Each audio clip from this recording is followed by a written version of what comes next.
আসুন নেক নিয়ত করি, আল্লাহ যেন আমাদেরকে ফয়জ বাতিল্লাহ নসিব করেন। ওয়াজটি শুনতে থাকুন, আল্লাহর কাছে নিয়ত করুন, আমিন।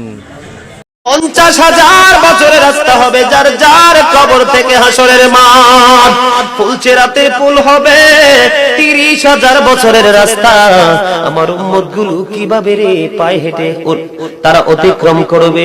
বন্ধু নবী এমনি এমনি কাঁদেনি রে, নবী জানিয়ে দিয়েছে কাল কিয়ামতের ময়দানে উম্মত গুলো খালি পায়ে থাকবে, মাটি তো তামা থাকবে। ও বন্ধু, তাদের শরীরে কোনো পোশাক থাকবে না, উলঙ্গ অবস্থায় থাকবে।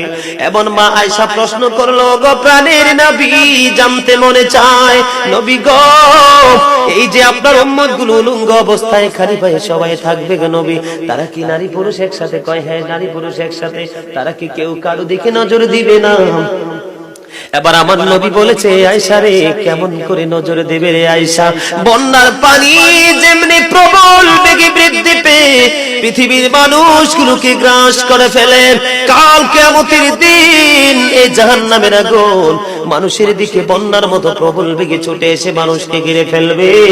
এত ভয়ঙ্কর হবে রে আয়েশা কেরা, এত ভয়ঙ্কর হবে আশুরের দিন, এত ভয়ঙ্কর হবে সেই দিন।